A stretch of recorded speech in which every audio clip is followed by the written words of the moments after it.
అన్నపూర్ణ అంటేనే నిజాయితీ, అన్నపూర్ణ పేరుతో ఉన్న హోటల్ అంటేనే క్వాలిటీ.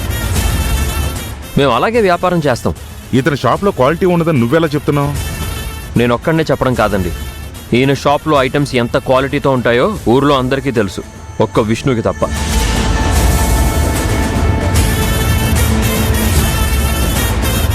సార్, అదంతా నా బిజినెస్ని డౌన్ చేయడానికి అపోజిషన్ వాళ్ళు చేసిన ఫేక్ ప్రచారం సార్. మీరు నమ్మొద్దు సార్. చూడండి, నేను జనం అనుకుంటుంది నిజమో మీరు చెప్తుంది నిజమో అనేది పక్కన పెడితే, ఇన్నేళ్లుగా మా క్యాటరింగ్కి సరుకులు నాణ్యంగా పంపిస్తున్న వాళ్ళు ఉన్నారు. వాళ్ళతో మాకు మంచి రిలేషన్ ఉంది. క్వాలిటీని వదులుకోలేము, రిలేషన్ని వదులుకోలేము. కాబట్టి మీతో డీల్ కుదుర్చుకోలేము. ఇంక మీరు బయలుదేరండి.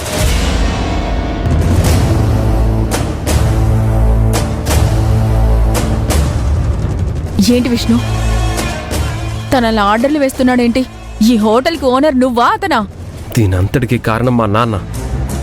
ఈ బిజినెస్లో 20% పార్ట్నర్షిప్ ఇచ్చి తీసుకొచ్చి నా నెత్తిని పెట్టాడు. వాడిప్పుడు నా నెత్తి మీద డాన్స్ చేయాలని చూస్తున్నాడు.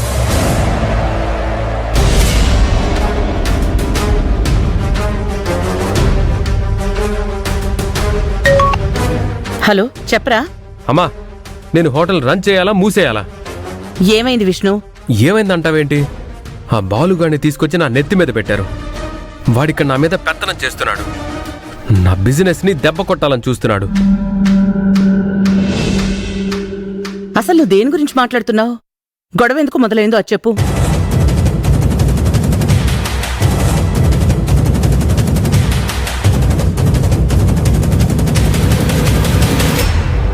వాడు చెప్పింది కరెక్టే కదా. అన్నపూర్ణ కేటరింగ్ ఎలాగో అన్నపూర్ణ హోటల్ కూడా అలాగే. కేటరింగ్ మీద జనాలకున్న నమ్మకమే హోటల్ మీద కూడా ఉండాలి. అందుకే బాలు అలా మాట్లాడాడు. బాలు చెప్పినట్టే చెయ్యి. అది కాదమ్మా. బాలు చెప్పింది చెయ్యి, అంతే. అమ్మా, ఏమన్నారు? ఏమంటారు? మనోడు ఫేస్ చూస్తుంటే తెలియట్లేదా అమ్మా? మనోడు చెప్పిన దానికి నై నై, బాలుగాడు చెప్పిన దానికి సై సై అని ఉంటారు, అంతేగా? పోనీలే విష్ణు, ఏదో డిస్కౌంట్లో నువ్వు సరుకులు తెచ్చుకుని వ్యాపారం రన్ చేస్తే లాభాలు ఎక్కువ వచ్చి త్వరగా డెవలప్ అవుతావు కదా అని ఏదో హెల్ప్ చేయాలనుకున్నాను. కానీ నీ ఎదుగుదలకి నీ ఇంట్లో వాళ్ళే అడ్డుపడుతుంటే నేనేం చేయగలను? సరే, నువ్వే డిసైడ్ చేసుకో.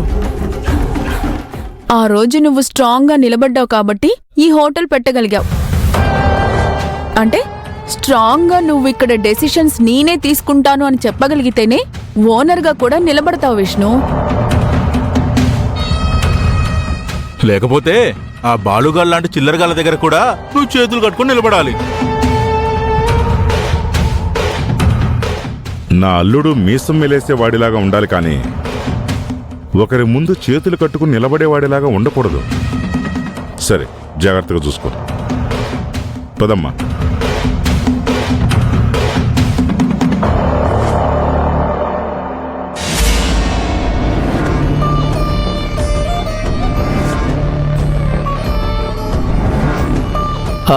నేను వస్తాను సార్.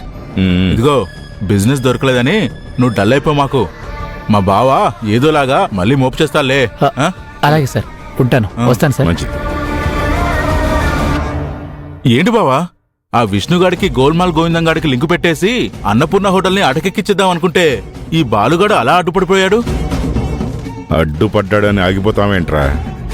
వాడిని ఎప్పుడు తప్పించాలో అప్పుడు తప్పిద్దాం. సరిపద. హలో సార్,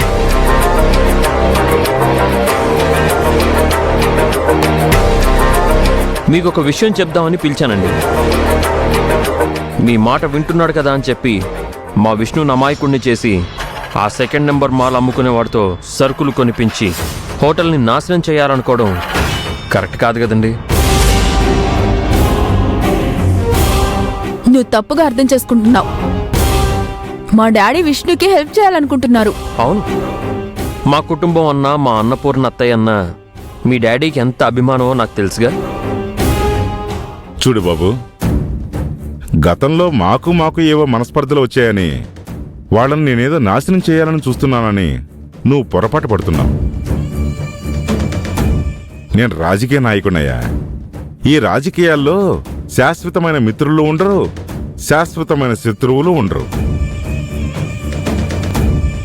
ఎక్కడ జరిగింది అక్కడ మర్చిపోయి అంతటితో వదిలేసుకుని అందర్నీ కలుపుకుంటూ పోతూ ఉంటాం. కానీ నేను అలా కాదండి. మంచిని చెడుని వేరు చేసి చూడడమే నాకు అలవాటు. మీరు రాజకీయ నాయకులు కాబట్టి మీకు అసెంబ్లీ దేవాలయం అంటారు. నాకు మా ఇల్లే దేవాలయం అండి. అందులో ఉన్న దేవత మా అన్నపూర్ణత్తయ్య. ఎవరి వల్ల ఆవిడికి ఎలాంటి కష్టం కలిగినా ఇదివరకు ఈ విషయం గురించి విష్ణుగాడికి చెప్పాను. ఇప్పుడు మీకు కూడా చెప్తున్నాను. మీరు అడుగుపెట్టిన ప్రతి చోట మా అత్తయ్య ఉండకపోవచ్చు,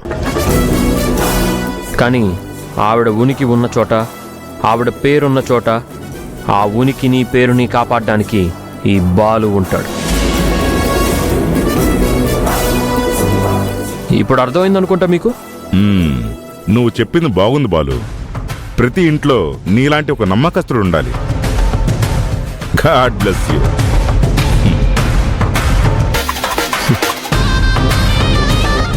ఏంటి డాడీ, ఇండైరెక్ట్ గా వాడు మీకు వార్నింగ్ ఇస్తుంటే మీరేంటి ఆశీర్వాదాలు ఇస్తున్నారు? పెద్దవాళ్ళు ఇలా చేయి పెడితే దాన్ని ఆశీర్వాదం అంటారమ్మా. కానీ నేను చెయ్యి ఎలా పెడితే ఇది భస్మాసుర హస్తం, బూడిద చేసి తీరుతుంది. అన్నపూర్ణ లేని చోట కూడా వీడుంటాడంట, ఉనికిని కాపాడతాడంట. ఎలా కాపాడుకుంటాడో నేను చూస్తాగా. పదండి.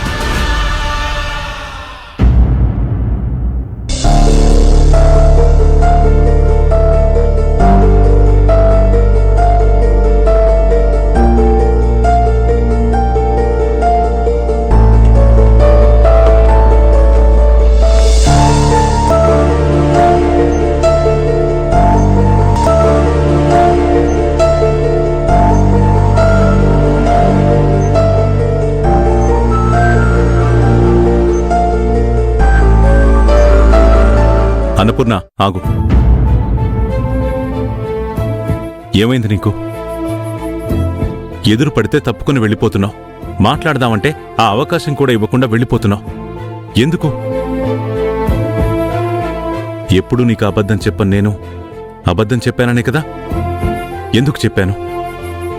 విష్ణుగాడు కోరుకున్నట్టు హోటల్ పెట్టిస్తే వాడు ఆనందంగా ఉంటాడు, వాణ్ణి చూసి నువ్వు సంతోషంగా ఉంటావు అనే కారణంతోనే నేను చెప్పలేదు. కానీ